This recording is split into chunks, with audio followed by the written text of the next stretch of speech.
Many of you have expressed interest in serving as a humanitarian with the medbed centers and with rescuing children that have been liberated from the tunnels. It has become clear to me that many of these humanitarians chose the job before they were even born, and you could be one of them. Have you had paranormal experiences in your life or repressed memories? Today's video is going to explain to you how a humanitarian is born. Anyone working closely with victims, technology, or in other sensitive areas will be scanned to make sure that their frequencies are adequate. The energy scan is to protect the victims from abduction by lower beings. Even if you don't meet the frequency requirements now, there will likely be jobs for you to do as you work on your frequency. The same security scan was also described by JP the Secret Soldier and others. So we were right. Our frequencies don't lie. If you are meant to become a humanitarian, you might begin to wake up to new memories. Frequencies are being sent out, and you will be drawn to your star family, which vibrates in the same range as you do. Now we are going to discuss just such a humanitarian and how she became involved with the healing of the children being brought up in the tunnels. If you enjoy my videos, please like and share them with others so that we can get this information out to those who are still not awake to what is happening in our world. My store is theexpharmacist.com, and the link is in the description. And if you'd like to further support my work, you can leave a super thanks on the button below the video. Your support is always so appreciated. So let's look a little further at this real-life Earth angel. Not all angels have wings. Some have scars from battles fought in silence. Beautiful Melanie Charest is one of them. Her journey through darkness and unimaginable trauma reveals a heart overflowing with resilience and love. Abducted as a child by gray aliens, Melanie endured terrifying experiences, yet she emerged not broken but transformed. Her scars tell the story of survival, compassion, and a mission of healing. Today she stands as a guardian of innocent children, using her deep kindness to heal wounds seen and unseen, proving that true angels walk among us.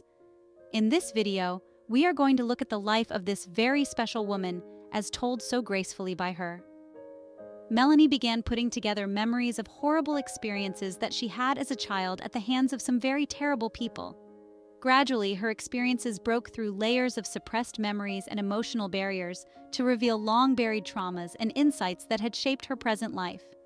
As the memories surfaced, she gained an understanding that provided insight and emotional release, which led her to become a safe set of arms to so many children that had been tortured and victimized by beings without souls, offering them the love, protection, and the healing that they desperately needed. Melanie Charest's profound journey of healing extends far beyond her own experiences. Her heart overflows with kindness and love for the innocent children who have endured unimaginable suffering. Through her missions of love, Melanie reaches out to these vulnerable souls, offering them not only protection but deep emotional and spiritual healing. Her presence brings a soothing light to their lives, allowing their wounded hearts and bodies to begin mending. With an unwavering devotion to her cause, Melanie works tirelessly, through her own pain, to ensure these children feel the warmth of love, safety, and the promise of a brighter future. She chose to come to Earth before her birth to assist in Earth's transition and to now reveal the truth. Melanie is on our planet out of love for the children and to reveal to humanity the atrocities that have been occurring for so long. Melanie Charest's story begins with a dark chapter of her life when she was abducted by gray aliens as a child. She was taken to a secret military facility where she and other children endured horrifying experiments. Subjected to medical procedures and genetic manipulation, her experiences could have broken her spirit, but Melanie's inner strength and boundless compassion not only helped her survive, but also transformed her into a beacon of hope for thousands of others. She was rescued from an underground facility by human-looking extraterrestrials of Solaris Mothership in the Solar Warden's secret space program. Since then, Melanie has embarked on a mission of love and healing. She now dedicates her life to helping others, especially children who have been victimized by these hidden forces. Through her work, Melanie reaches out to these young souls, touching their lives with deep kindness and the innate love that radiates from her heart. An important thing to understand is that repressed memories do not pop up overnight. I know this because I was abducted and raped in another country, and the memories came back slowly over about 30 or 40 years, and there could still be more. In Melanie's case, her memories started coming back in 2012, and over time she put it together with memories as far back as birth. In February, Melanie spoke with Elena Danon for the first time and described her memories of the place where she was born. A few weeks later, Una, one of Elena's contacts, communicated that the place described was a constellation within Centaurus A, or Caldwell 77, which according to Wikipedia, is mostly a black hole. Interesting, huh? Melanie had pretty much completed the picture by 2022 when she remembered being abducted by blue-skinned beings and taken to a ship at 4 years old. She lived in a dorm with several other children from 4 to 7 years old, all wearing two-piece beige pajamas. Melanie remembers a smell of urine and dampness in this dorm where she was abused and given drugs for pain. Once, a man ordered them to line up and move down a corridor to a triage area where they stood in 3 separate rows. She specifically recalled a little boy with black hair and dark skin who was smiling and happy because he was told that he was going home. She later learned that he was in the line that would be sold for food. This is the kind of trauma that rescuers of children have to be prepared to endure. They cannot be full of drama and unable to maintain the level of healing energy that these children need to be surrounded in. Melanie was in the line where she would be bred for her DNA. She remembers that the military was involved. She recalled waking up several times with her pajamas on inside out. She also started getting frequent urinary tract infections. This continued until she was 17 and was rescued by a team that implanted her and blocked her memories. They were part of the Solar Warden program, and they were the good guys. From 18 to 20 years old, Melanie chose to take part in the Child Rescue Program, where she traveled off-world helping process severely abused children. When children arrived on the ship, Melanie helped them. The children could receive repeated treatments as long as necessary for their physical and emotional healing. Some rehabilitation can take a lot of time. She is very bonded with the children who call her children mother. While she was speaking at the GSIC, she was wearing a gold pin of tiny baby feet. Child rescue missions are designed in relays between 2 ships to reduce the risk of the children being discovered. In her experiences, there were 2 teams on different ships. Team 1 was the intake team and consisted of 4 men and 3 women, of which she was one. As soon as possible, a child was moved to relay in a vehicle with no roof and 5 benches. The children were tied to benches and covered with khaki-green tarps to assure they would remain safe. Team 2 was the relay team and consisted of 3 women. The relay team was scanned for their frequency to assure that they weren't imposters wanting to hurt the children before they proceeded with the handoff. One mission that Melanie was involved in was an extraction mission with Jean-Charles Moyen, a super soldier, and Melanie's eventual life mate. The extraction was very specific to rescue a child that was very important for the disclosure plan. Melanie left Solaris and went to a ship with the number 3627. There was a dark corridor with numerous rooms with metal doors and concrete walls. When the doors were opened, the children were moved into another room. One particular 7-year-old had been captive for 4 to 6 off-world years, but was only missing for 12 days on Earth. The child was approximately 2 years old when she was turned over to the demons from her nursery. Melanie and Jean-Charles took her back to Solaris and brought her back before she was abducted. The way she presented it sounded like the child's age was regressed. I have heard others say that generally 1 hour in our time is 1 year in alternate time frames. This is how people are often not even missed. Melanie and this child, who is now older, recognized each other at a recent GSIC, as did Jean-Charles. The child's name is Corina Pataki, and her page will be linked in the description. Melanie was first abducted in 1970 by gray aliens as a child and taken to a military facility for experiments. She and 7 to 12 other children were subjected to inhumane treatment. including abuse and medical procedures such as galactic slave trade, human sacrifice, adrenochrome harvesting, biological experiments, and more. They were consistently injured and repaired with advanced healing technologies so they could be used again. In 1981, Melanie and 12 other females that were about 15 or 16 years old were abducted and used in genetic experiments. Specifically, their eggs were being harvested to create hybrid beings.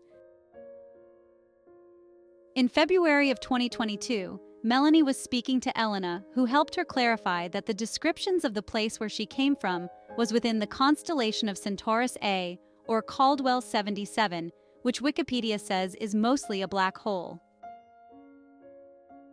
The race that Melanie described was 9-foot beings with blue skin, no hair, and an elongated head. She said that they don't need to eat or sleep and that they exist in the 9th density, and she referred to her star family as Brahmins. When Melanie spoke to her mother about this, she began to have more memories, such as a tonsillectomy at 5 years old when a little girl came to see her twice in the hospital. Her mom remembered that little girl and that she had blue feet. Also in 2022, Melanie had a special experience where she lost consciousness 3 times, and she heard frequencies like an old-fashioned radio. She was the only one who heard the sounds. Melanie said she all of a sudden felt like a different person and could move objects with her mind. She connected with her body in the ark, and as far as she knew, there were no others in the ark. I understand that this may sound confusing to you, but when you understand the arks, what they are and how they are constructed, it will all make sense. That is a video that I will be doing in the near future.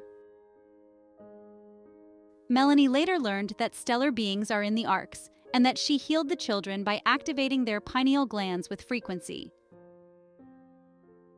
She spoke of a sphere of bluish gold energy circulating in the pineal gland, which brings healing to the children. The children would lay on a crystal table, and there were crystals positioned, the Metatron's cube, a complex geometric figure in sacred geometry which is associated with spiritual symbolism, interconnectedness, and the underlying structure of the universe. The Metatron cube consists of 13 interconnected circles and contains all 5 of the Platonic solids, the foundational shapes for the structure of matter in the physical world, which are the tetrahedron, the cube, the octahedron, the dodecahedron, and the icosahedron. Metatron's cube is seen as a blueprint for creation, embodying the idea that everything in the universe is interconnected and created through geometric patterns. The configuration represents a powerful energy field that can protect and harmonize spaces or individuals. The cube is named after Archangel Metatron, often depicted as the guardian of sacred geometry and cosmic order. Metatron is said to use the cube to oversee the flow of energy through the universe and the divine structure of all things. In sum, Metatron's cube is a key symbol in sacred geometry representing balance, harmony, and the fundamental building blocks of creation. This video may seem a bit fragmented, but please understand that the information contained within it are from contemporaneous notes taken during Melanie's heartfelt presentation. Melanie's native language is French, and she bravely gave this extended presentation in front of thousands as she continues to learn the English language, so I apologize for any gaps. There were tears on everyone's part, but I want you to understand that memories usually come back in fragments and not necessarily in chronological order. If I should give you any advice it is to raise your frequency to love. This is what is going to save us. If other things bring your frequency down, consider removing them from your life, at least temporarily. You must become love. You must become compassion. You must become integrity. And you must become selfless. This is how we stop our world, which has been in a downward spiral. Once you reach this level, you will begin to have intuitive powers. You will become knowing. There will be no questions about political or religious choices. There will be no need for any of this nonsense. You must quiet the input and trust your inner spirit. It talks to you every day if you can shut down the chatter and distractions. Lastly, Melanie had some advice for all of us that I would like to close this off with. She said that through telepathy, we can connect when we meditate, and that it's very important for us to practice meditation. She also said that we can become clairvoyant when we connect with nature. Breathing is very important, as is eating foods with high vibrations, and bless or thank your food before you eat it. She advised us to stay away from certain toxic music and listen to higher frequency music. She advised that we all have the ability, each and every one of us. Ask the universe questions and pay attention to the answers that come to you. If you truly want to be a humanitarian in the ascension of planet Earth, you must break through the chains of your mind. Everything is energy. This is what will ready you to become a humanitarian able to help others. As you can see, healing is done primarily through energetic means, and you must not only learn how to access and intensify this energy to help others, you most know how to control and direct it for healing. So turn off your TV and phone, stop the games, and if you truly want to become a humanitarian, open your heart to your star family who is trying to reach you.